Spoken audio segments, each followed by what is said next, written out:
watching this video, and it's not on Cyrax and Flyrax's channel, please tell a member of staff. We reserve the right to instruct our lawyers to insist on the death penalty for copyright infringement.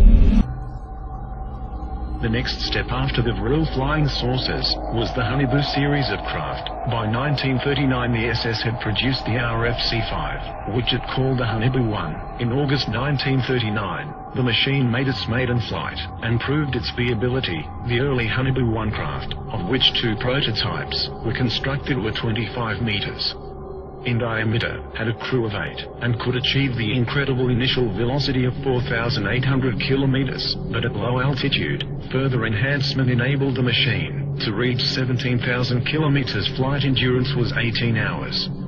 To resist the incredible temperatures of these velocities, a special armor called Victolan was pioneered, specifically for both the Honeyboo and Vril series of disc craft.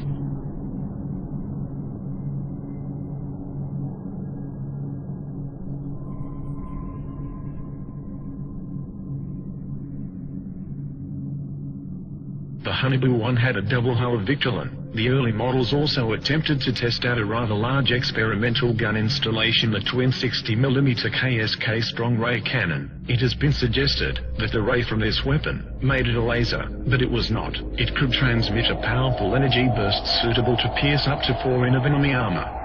When a Vril 7 was shot down by the Russians in 1945, a similar underbelly-mounted KSK gun was destroyed, with debris recovered from the battle site. The heavy gun installation, however, badly destabilized the disc, and in subsequent Honeyboo models lighter MG and MK cannon was supposedly installed. The Honeyboo 1 first flew in 1939 and both prototypes made 52 test flights.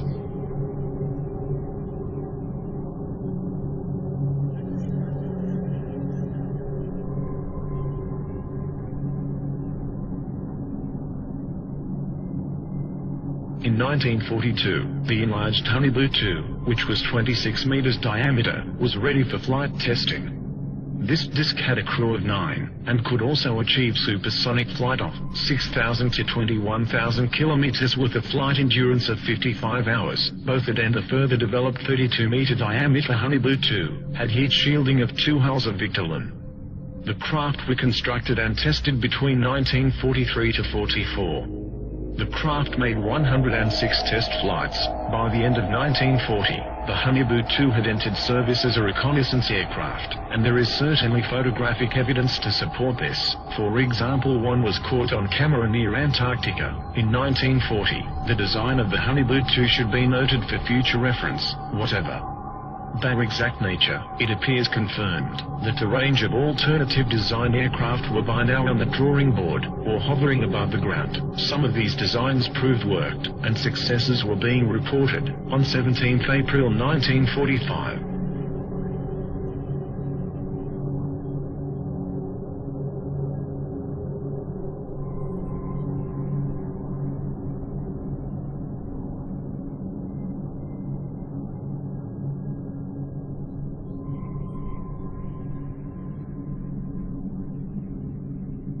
by 1944, the perfected war model, the Honeyboo 3, was tested. 2 prototypes were built. These massive machines, several stories tall, were crewed by 20 men. They were also capable of hypersonic speed beyond 21,000 kilometers. The SS had intended further plans for a 120-meter diameter Honeyboo 4 were in the works, but no such craft is known to have been constructed before the end of the war.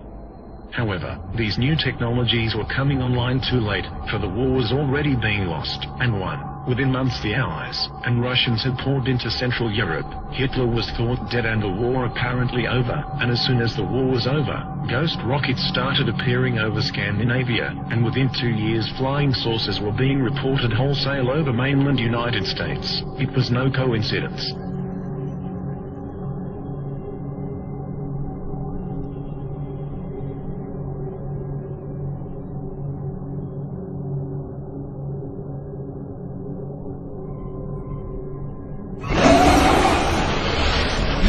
Templos. Templos. Templos. Templos.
Taliquan, Taliquan, Taliquan, Taliquan, Taliquan, Taliquan, Taliquan, Taliquan, Taliquan.